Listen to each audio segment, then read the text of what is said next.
News18 ಕನ್ನಡದ digital ಕಂಟೆಂಟ್ಗೆ ಸ್ವಾಗತ. ನಾನು ಚಂದ್ರಕಾಂತ್ ಸುಗಂಧಿ.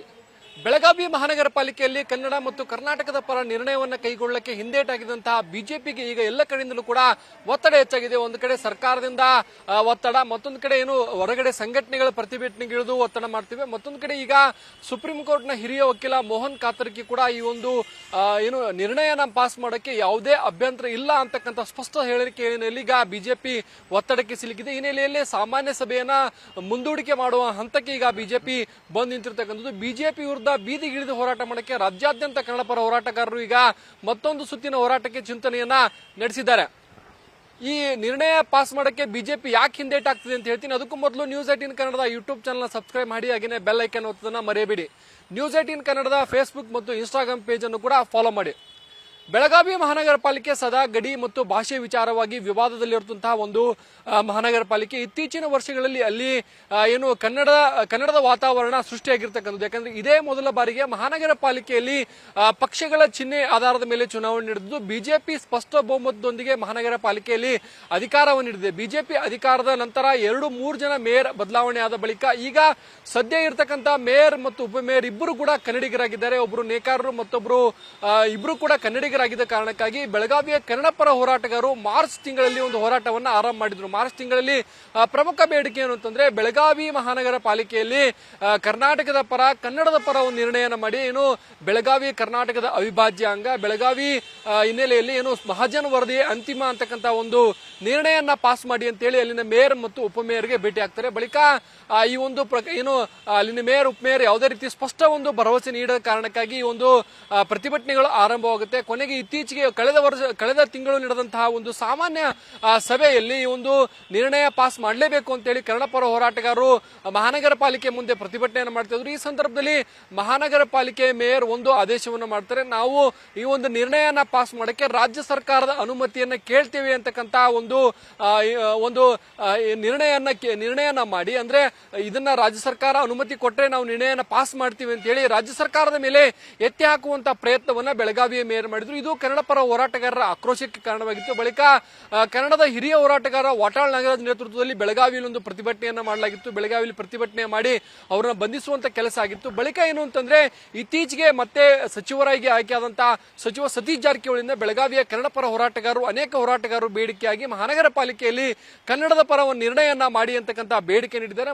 ಮಹಾನಗರ ಪಾಲಿಕೆಯ ಆಯುಕ್ತರನ್ನು ಕರೆಸಿ ಕೂಡ ಸಚಿವ ಸತೀಶ್ ಜಾರಕಿಹೊಳಿ ಮಾಹಿತಿಯನ್ನು ಪಡೆದಿದ್ದಾರೆ ಮತ್ತು ಈ ನಿಟ್ಟಿನಲ್ಲಿ ಸೂಚನೆಯನ್ನ ಕೂಡ ಕೊಟ್ಟಿರ್ತಕ್ಕಂಥದ್ದು. ಮತ್ತೊಂದು ಕಡೆ ಏನು ಕನ್ನಡ ಪರ ಹೋರಾಟಗಾರರು ಪ್ರಾದೇಶಿಕ ಆಯುಕ್ತರಿಗೆ ಒಂದು ದೂರನ್ನು ಕೊಟ್ಟಿದ್ರು. ದೂರಿನ ಅನುಸಾರವಾಗಿ ಪ್ರಾದೇಶಿಕ ಆಯುಕ್ತರು ನಗರಾಭಿವೃದ್ಧಿ ಇಲಾಖೆ ಮತ್ತು ಮಹಾನಗರ ಪಾಲಿಕೆ ಅಧಿಕಾರಿಗಳಿಗೆ ಒಂದು ಏನು ನಿಯಮಾನುಸಾರ ಕ್ರಮವನ್ನು ಕೈಗೊಳ್ಳಿ ಅಂತಕ್ಕಂಥ ಒಂದು ಖಡಕ್ ಸೂಚನೆ ಕೊಟ್ಟಿದ್ದಾರೆ. ಈ ಹಿನ್ನೆಲೆಯಲ್ಲಿ ಮಹಾನಗರ ಪಾಲಿಕೆಯ ಮೇಲೆ ಕಠಿಣ ಕ್ರಮದ ಈಗ ಕರಿನೇರಳು ಬಿದ್ದಿರತಕ್ಕಂಥದ್ದು. ಕಠಿಣ ಕ್ರಮ ಮಹಾನಗರ ಪಾಲಿಕೆ ವಿರುದ್ಧ ಆಗುತ್ತಾ ಅಂತಕ್ಕಂಥ ಪ್ರಶ್ನೆಗಳು ಈಗ ಉದ್ಭವವಾಗಿದೆ. ಯಾಕಂದ್ರೆ ಕನ್ನಡ ಪರ ಹೋರಾಟಗಾರರು 2-3 ತಿಂಗಳಿಂದ ಹೋರಾಟ ನಡೆಸಿದ್ರು ಕೂಡ ಯಾವುದೇ ರೀತಿ ಸ್ಪಂದನೆಯನ್ನ ಮಹಾನಗರ ಪಾಲಿಕೆ ಕೊಟ್ಟಿಲ್ಲ. ಹೀಗಾಗಿ ಏನು ಅಂತಂದ್ರೆ ಈಗ ಪತ್ರ ವ್ಯವಹಾರಗಳು ನಡೀತವೆ. ಒಂದು ವೇಳೆ ಏನಾದ್ರು ಮಹಾನಗರ ಪಾಲಿಕೆ ಸೂಪರ್ ಸೀಡ್ ಆಗುತ್ತಾ ಅಂತಕ್ಕಂಥ ಚರ್ಚೆಗಳು ನಡೀತಾ ಇದ್ದು, ಮಹಾನಗರ ಪಾಲಿಕೆ ಸೂಪರ್ ಸೀಡ್ ಮಾಡಿದ್ರೆ ಲಾಭ ಯಾರಿಗೆ, ನಷ್ಟ ಯಾರಿಗೆ ಅಂತಕ್ಕಂಥ ಚರ್ಚೆಗಳು ಕೂಡ ರಾಜಕೀಯ ವಲಯದಲ್ಲಿ ಸಾಕಷ್ಟು ನಡೀತಾ ಇವೆ. ಈ ನಡುವೆ ಕನ್ನಡ ಪರ ಹೋರಾಟಗಾರರು ಸುಪ್ರೀಂ ಕೋರ್ಟ್ನ ಹಿರಿಯ ವಕೀಲ ಮೋಹನ್ ಕಾತರ್ಕಿ ಅವರ ಜೊತೆಗೆ ಒಂದು ಸಂವಾದವನ್ನು ಕೂಡ ಬೆಳಗಾವಿಯಲ್ಲಿ ನಡೆಸಿದ್ದಾರೆ. ಈ ಒಂದು ಸಂವಾದದಲ್ಲಿ ಸುಪ್ರೀಂ ಕೋರ್ಟ್ನ ಹಿರಿಯ ವಕೀಲ ಏನು ಮೋಹನ್ ಕಾತರ್ಕಿ ಅವರು ಸ್ಪಷ್ಟವಾಗಿ ಇಲ್ಲಿ ಏನು ನಿರ್ಣಯನ ಪಾಸ್ ಮಾಡಕ್ಕೆ ಯಾವುದೇ ಅಭ್ಯಂತರ ಇರಲ್ಲ ಮತ್ತು ಸುಪ್ರೀಂ ಕೋರ್ಟ್ನಲ್ಲಿ ಏನು ಈಗಾಗಲೇ ಏನು ಸಂಸತ್ತಿನಲ್ಲಿ ಬೆಳಗಾವಿ ಕರ್ನಾಟಕದ ಅವಿಭಾಜ್ಯ ಅಂಗ ಅಂತ ಹೇಳಿದೆ ಮತ್ತು ರಾಜ್ಯ ಸರ್ಕಾರವು ಕೂಡ ಅನೇಕ ಬಾರಿ ಹೇಳ್ತಕ್ಕಂಥದ್ದು. ಇದರಿಂದ ಸುಪ್ರೀಂ ಕೋರ್ಟ್ನಲ್ಲಿ ಕೇಸ್ಗೂ ಮತ್ತು ಈ ನಿರ್ಣಯಕ್ಕೂ ಯಾವುದೇ ರೀತಿ ಸಂಬಂಧ ಇಲ್ಲ ಅಂತಕ್ಕಂಥದ ಸ್ಪಷ್ಟನೆಯನ್ನು ಕೊಟ್ಟಿದ್ದಾರೆ. ಬೆಳಗಾವಿ ಕರ್ನಾಟಕದಲ್ಲಿ ಅವಿಭಾಜ್ಯ ಅಂತ ಇಂಟಿಗ್ರಲ್ ಪಾರ್ಟ್ ಇದು ಯಾರು ಏನು ಮಾಡ್ಲಿಕ್ಕೆ ಶಕ್ತಿ ಇಲ್ಲ. ಇದೈತಿ ಸುಪ್ರೀಂ ಕೋರ್ಟ್ ಫೈನಲಿ ಡಿಸೈಡ್ ಮಾಡೋ ಹೊತ್ತಿನಾಗ ಯಾವ ದೃಷ್ಟಿಯಿಂದ ಡಿಸೈಡ್ ಮಾಡ್ತಾರೆ ಬೇರೆ ಮಾತು. ಅದು ನಾವು ಲೀಗಲಿ ನೀಡ್ ನಾಟ್ ಡಿಸ್ಕಸ್, ಅದೆಲ್ಲ ಸಬ್ ಜುಡಿಸು. ಬಟ್ ಇದು ನಮ್ಮ ರಾಜ್ಯದ ಇಂಟಿಗ್ರಲ್ ಪಾರ್ಟ್ ಅನ್ನೋದು ಕರೀಲಿಕ್ಕೆ ಯಾವ ಆತಂಕ ಇಲ್ಲ. ಕೇಸ್ನಾಗ ನಮ್ಮದು ಸ್ಟ್ರಾಂಗ್ ಐತೋ, ಅವ್ರದ್ದು ಸ್ಟ್ರಾಂಗ್ ಐತೋ, ಮಾಸ್ಟರ್ ಕೇಸ್ನಾಗ ಅರ್ಥ ಐತೋ ಅರ್ಥ ಇಲ್ಲೋ, ಅದೆಲ್ಲ ಡಿಸ್ಕಷನ್ ಆನ್ ಮೆರಿಟ್. ಅದನ್ನು ಡಿಸ್ಕಸ್ ಮಾಡೋದು ಔಟ್ಸೈಡ್ ದ ಕೋರ್ಟು ಉಚಿತವಲ್ಲ.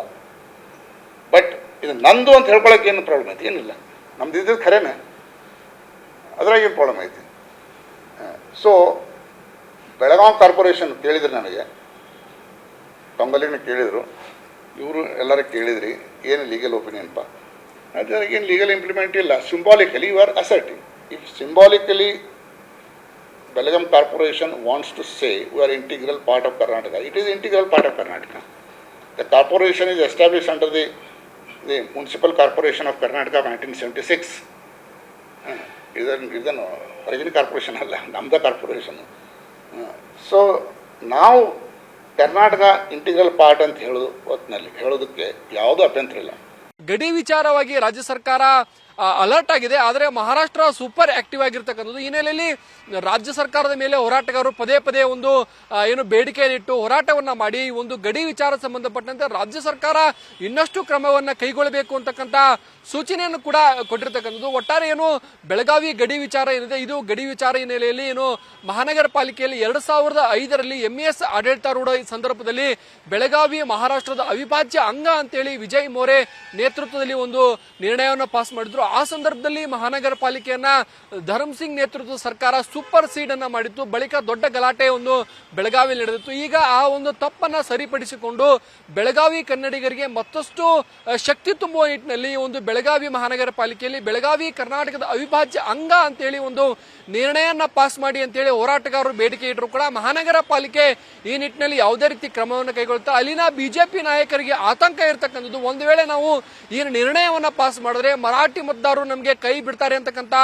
ಆತಂಕ ಏನ ಕಾರಣಕ್ಕಾಗಿ ಇದನ್ನ ಒಂದಲ್ಲ ಒಂದು ನೆಪವನ್ನು ಹೇಳಿ ಮುಂದೆ ಆಗ್ತಿದ್ರು. ಆದ್ರೆ ಈಗ ಎಲ್ಲ ನೆಪಗಳನ್ನು ಹೇಳುವುದು ಅಂತ್ಯವಾಗಿರ್ತಕ್ಕಂಥದ್ದು. ಈಗ ಏನು ಮಹಾನಗರ ಪಾಲಿಕೆಯಲ್ಲಿ ನಿರ್ಣಯನ ಪಾಸ್ ಮಾಡದೇ ಇದ್ರೆ ರಾಜ್ಯಾದ್ಯಂತ ಹೋರಾಟಗಳು ಆರಂಭವಾಗುವಂತ ಸೂಚನೆ ಸಿಕ್ಕಿದೆ. ಈಗಾಗಲೇ ಒಂದು ಕಡೆ ಪತ್ರ ವ್ಯವಹಾರ ಕೂಡ ನಡೆದಿದೆ, ಮತ್ತೊಂದು ಕಡೆ ಏನು ಸುಪ್ರೀಂ ಕೋರ್ಟ್ನ ವಕೀಲರು ಕೂಡ ಸಲಹೆ ಕೊಟ್ಟಿದ್ದಾರೆ, ಮತ್ತೊಂದು ಕಡೆ ಏನು ಹೋರಾಟಗಾರರು ಬೀದಿಗಿಳಿದು ಪ್ರತಿಭಟನೆಯನ್ನು ಮಾಡಿದ್ದಾರೆ. ಇತ್ತೀಚೆಗೆ ವಾಟಾಳ್ ನಾಗರಾಜ್ ನೇತೃತ್ವದಲ್ಲಿ ನಡೆದಂತಹ ಹೋರಾಟ ಸಂದರ್ಭದಲ್ಲಿ ಅವರು ಇಡೀ ರಾಜ್ಯಾದ್ಯಂತ ಈ ಒಂದು ಹೋರಾಟವನ್ನ ಜೂನ್ ನಂತರದಲ್ಲಿ ಮಾಡ್ತೀನಿ ಅಂತಕ್ಕಂಥ ಒಂದು ಹೇಳಿಕೆಯನ್ನು ಕೂಡ ಕೊಟ್ಟಿದ್ರು. ಹೀಗಾಗಿ ಈಗ ಬಿಜೆಪಿಗೆ ಈ ಒಂದು ಏನು ನಿರ್ಣಯ ಪಾಸ್ ಮಾಡೋದು ನುಂಗಲಾರದ ತುತ್ತಾಗಿ ಪರಿಣಮಿಸಿದೆ. ಈ ನಿಟ್ಟಿನಲ್ಲಿ ಬಿಜೆಪಿ ಯಾವ ರೀತಿಯ ಕ್ರಮವನ್ನ ಕೈಗೊಳ್ಳುತ್ತೆ ಅಂತಕ್ಕದ್ದು ಈಗ ಸಾಕಷ್ಟು ಕುತೂಹಲಕ್ಕೆ ಕಾರಣವಾಗಿದೆ.